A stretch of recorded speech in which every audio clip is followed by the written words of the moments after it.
شمالی وزیرستان میں security forces کی کارروائی، فتنہ الخارج کے 8 دہشت گرد ہلاک ہونے والے فتنہ الخارج سے اسلحہ اور گولہ بارود برآمد۔ ISPR کے مطابق فورسز نے شمالی وزیرستان میں پاک افغان سرحد کے ساتھ خارج کی نقل و حرکت محسوس کی۔ فورسز نے خارج کے گروہ کے ساتھ مؤثر انداز میں مقابلہ کیا۔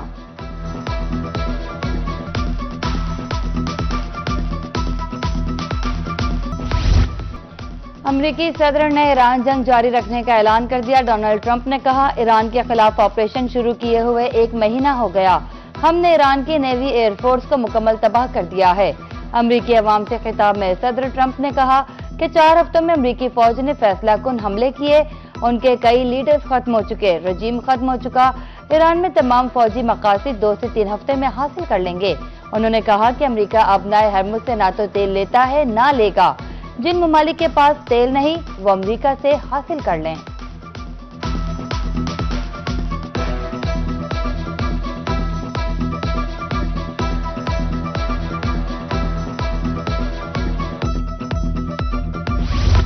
ایران نے امریکی صدر ٹرمپ کا جنگ بندی کی درخواست کا دعویٰ مسترد کر دیا۔ ایرانی وزیر خارجہ عباس عراقچی نے اپنے بیان میں کہا کہ ایران نے سیز فائر کے لیے کسی کو درخواست نہیں دی، ایران سے منسوب 5 نکاتی مبینہ منصوبہ قیاس آرائی ہے، نقصانات کے ازالے تک جنگ اور جارحہ کو سزا دیتے رہیں گے۔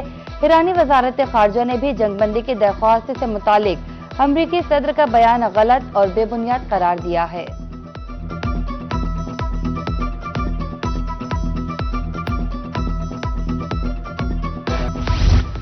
ایران کی اسرائیل اور خلیج میں امریکی اڈوں پر حملوں کی نئی لہر، ایران کا UAE پر حملے کر کے 37 امریکی فوجیوں کو ہلاک کرنے کا دعویٰ، امریکی ایواکس اور ریفیولنگ طیاروں پر ڈرون حملے، میزائل لگنے سے تل ابیب میں عمارت تباہ، متعدد افراد زخمی، ایران کے قطر پر میزائل حملے سے آئل ٹینکر کو نشانہ بنایا گیا، متحدہ عرب امارات کے شہر فجیرہ پر ڈرون حملہ، ادھر کویت ایئرپورٹ پر حملے کے بعد فیول ٹینکس میں آگ لگ گئی، بحرین میں فیکٹری پر حملہ، القوین میں ڈرون کا ملبہ گرنے سے شہری زخمی ہو گیا۔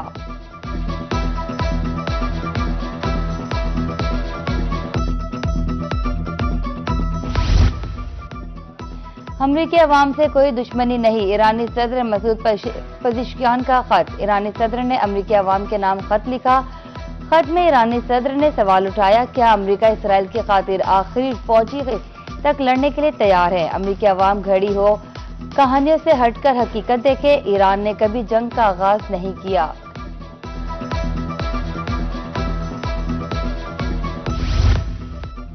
لبنان میں حزب اللہ کا سینئر کمانڈر یوسف ہاشم بیروت میں اسرائیلی حملے میں شہید، لبنانی وزارت صحت کے مطابق حملے میں 7 افراد جاں بحق ہوئے، 3 گاڑیوں کو 3 میزائلوں سے نشانہ بنایا گیا، جس سے زوردار دھماکہ ہوا۔ یوسف اسماعیل ہاشم لبنان میں حزب اللہ کے کمانڈر تھے، انہیں حزب اللہ کے مختلف صفوں میں 40 سال کا تجربہ تھا اور وہ خصوصی کمیٹیوں کے رکن بھی تھے۔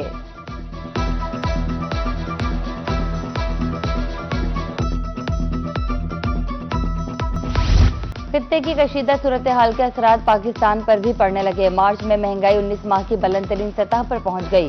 وفاقی ادارہ شماریات نے مہنگائی سے متعلق ماہانہ رپورٹ جاری کر دی۔ رپورٹ کے مطابق مارچ میں مہنگائی کی شرح میں 1.18% کا اضافہ ہوا۔ مارچ 2026 میں مہنگائی بڑھنے کی سالانہ شرح 7.30% ہو گئی، جو اگست 2024 کے بعد مہنگائی کی سب سے زیادہ شرح ہے۔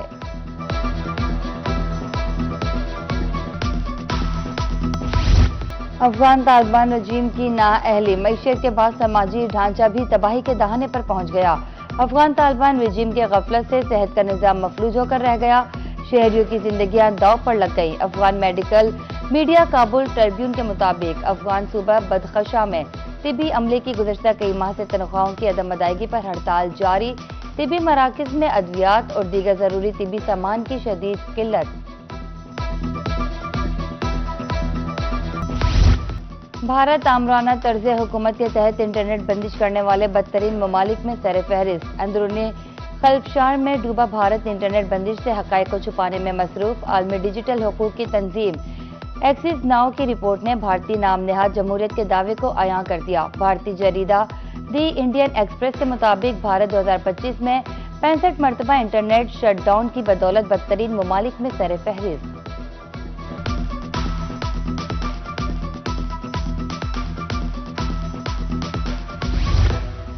شہر اولیا میں LPG مارکے بلگام LPG ریٹیلرز نے سرکاری نرخوں کو ہوا میں اڑا دیا۔ ملتان شہر میں LPG 500 روپے فی کلو تک جا پہنچی۔ رکشہ ڈرائیور LPG کے سرکاری نرخوں کو نہ ماننے پر سراپا احتجاج۔ گھریلو صارفین کے ساتھ اب کمرشل صارفین بھی پریشان۔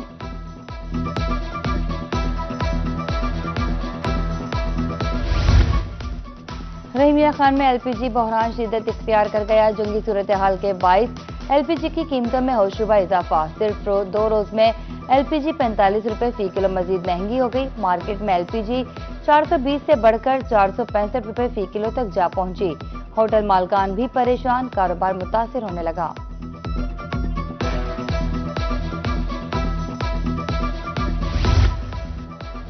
ملتان میں بیس بال کے فروغ کے لیے سرگرمیاں تیز۔ پاکستان فیڈریشن بیس بال کے صدر ڈاکٹر محمد حمود لکھوی کی روحی سے گفتگو۔ کہتے ہیں گراس روٹ لیول پر ٹیلنٹ سامنے لانے کے لیے پرعزم ہے۔ نوجوانوں کے لیے ٹریننگ اور یوتھ چیمپئن شپ جاری ہے۔